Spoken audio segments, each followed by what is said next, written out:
Hii ni Ngasa TV. Jina langu ni Juliet Yustad.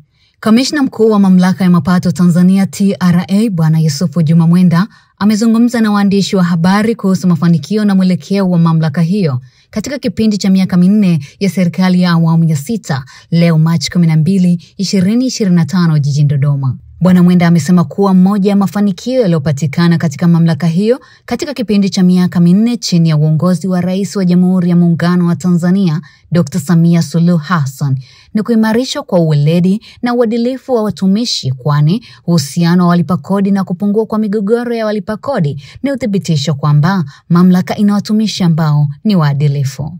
Tumeweza kuimarisha uweledi na uadilifu wa watumishi. Uhusiano wa walipa kodi, ukaribu uliopo na kupungua kwa migogoro ya kodi ni uthibitisho kwamba tuna watumishi ambao ni waadilifu, wengi wao, na ambao wanafanya kazi kwa uweledi mkubwa.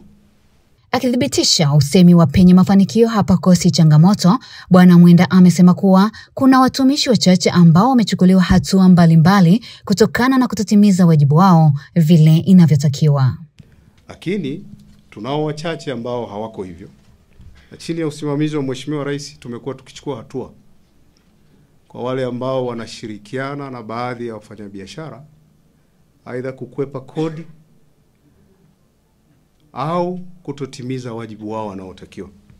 Katika kipindi cha miaka minne TRA tumeweza kuwasimamia watumishi wetu na kuchukua hatua kwa mujibu wa sheria. Maana kuna watu wanafikiri hatuchukui hatua, tunawalea baadhi ya watumishi wabovu. Hatufanyi hivyo. Katika kipindi hiki kuna watumishi 15 wamefukuzwa kazi kwa kwenda kinyume na maadili ya utumishi ndani ya mamlaka. Na watumishi 6 wameshushwa mishahara yao.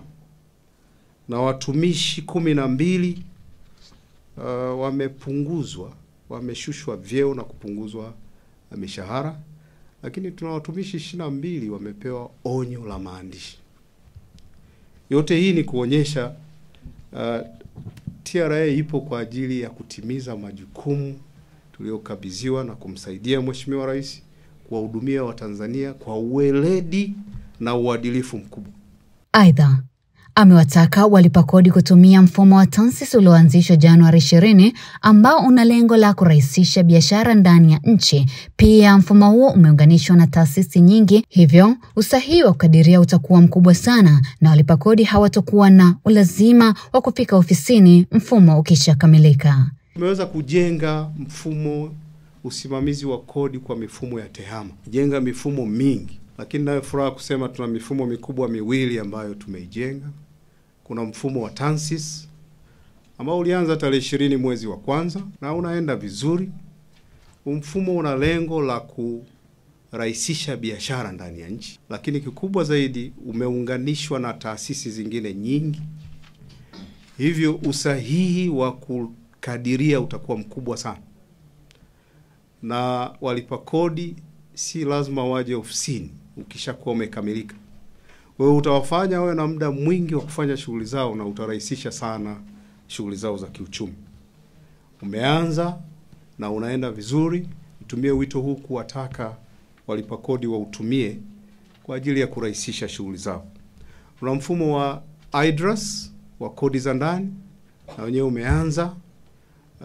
umeanza kwa module 2. Sasa hivi usimamizi wa magari, transfer za magari, umiliki wa magari unafanyika kupitia mfumo. Lakini pia hata driving license sasa hivi unazipata kwa kutumia mfumo.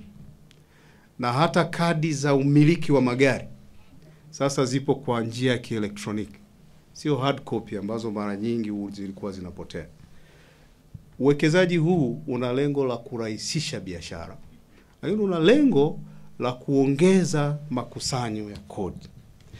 Mifumo hii na mingine mingi imewekezwa kwa hela nyingi ambazo zimetolewa na Mheshimiwa Rais chini ya serikali yake.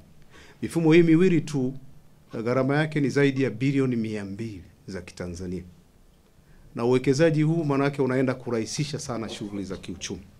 Endelea kufuatilia Ngasa TV. Instagram tunatumia @Ngasa TV Dodoma, lakini YouTube tunatumia Ngasa TV. Mimi naitwa Juliet Yustad. Bye bye.